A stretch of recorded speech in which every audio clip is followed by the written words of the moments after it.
The flashing red and blue lights painted my quiet ranch in strobes of tension that Saturday evening. 3 patrol cars had pulled up my gravel driveway, sirens silent but their presence anything but subtle. I set my coffee down on the porch railing and stepped off the wooden steps, my boots crunching steadily on the stone path as I approached them. The lead officer met me halfway, one hand resting on his belt, not on his weapon, but near enough to send a message. Officer, sir, we received a 911 call about suspicious activity and potential trespassing on this property. I need to see some identification. I kept my movements slow and deliberate as I reached for my wallet. Marcus. I'm Marcus Chen. I own this ranch. May I ask who called this in? The officer checked his notepad. Officer, Karen Whitfield, president of the Willowbrook HOA. She claims someone's occupying the property illegally and refusing to vacate. A smile tugged at the corner of my mouth. Karen Whitfield, of course. She had no idea who I really was, but I knew exactly who she was and what she was about to walk into. Marcus. Officer, I purchased this ranch 6 months ago.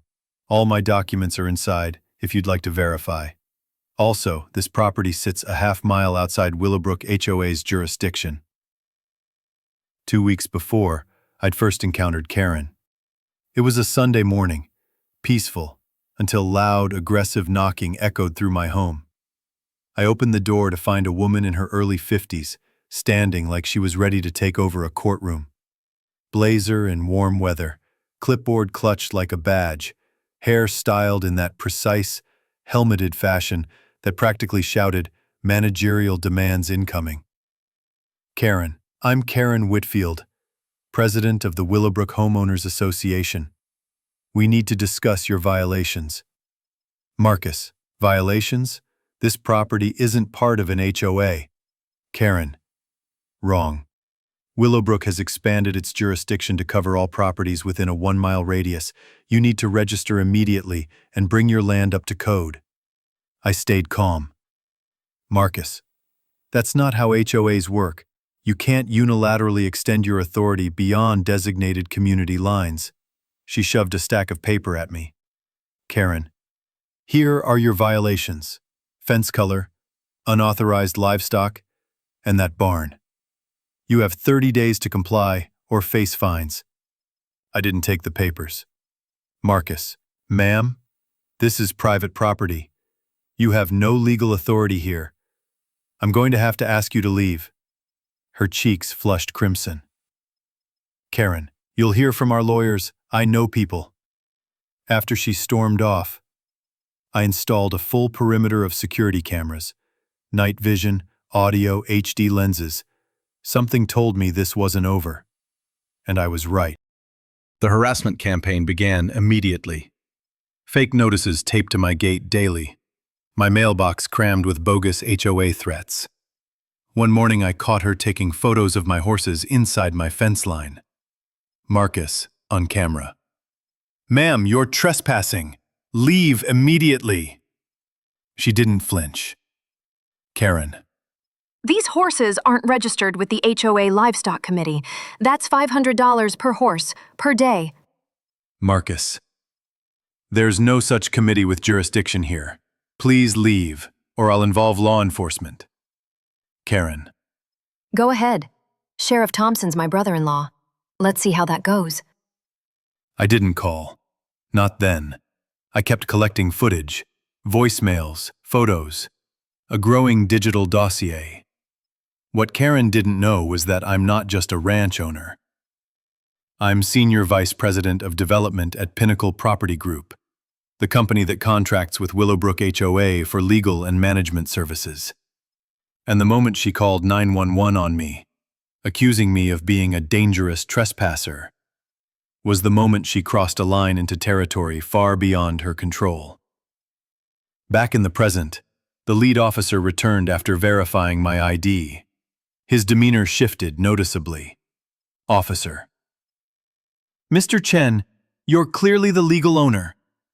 I apologize for the confusion, but we do need to speak with Ms. Whitfield about filing a false report. Marcus. Gladly. I've been documenting her harassment. Would you like to see the footage? 20 minutes later, 3 officers sat around my laptop watching Karen caught in the act. Trespassing, threatening, inventing rules. Officer: Mr. Chen, would you like to press charges? Marcus: Let me make a call first. I believe this goes deeper. I called Janet, our president of property management, and Richard from HR. Marcus on phone. Janet, it's Marcus. I need you and Richard at the ranch, urgent. It's about Karen Whitfield. Yes, that Karen Whitfield. She just filed a false police report against me. She gasped. Janet: We're on our way.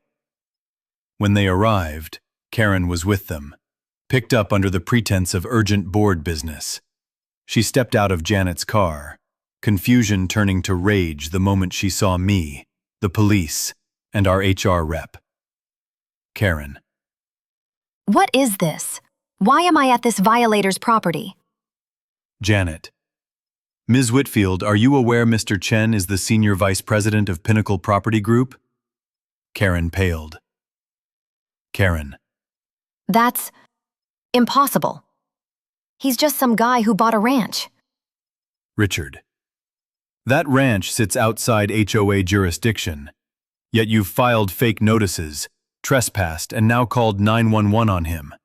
That's criminal. Karen: I was doing my job. The board voted to expand HOA territory. Officer: Ms. Whitfield, you knowingly filed a false emergency report. That's a misdemeanor. I'm citing you for harassment and false reporting. Karen: You can't. My brother-in-law, officer, retired 3 years ago. You're facing 6 months in jail and a $5,000 fine. Civil charges may follow.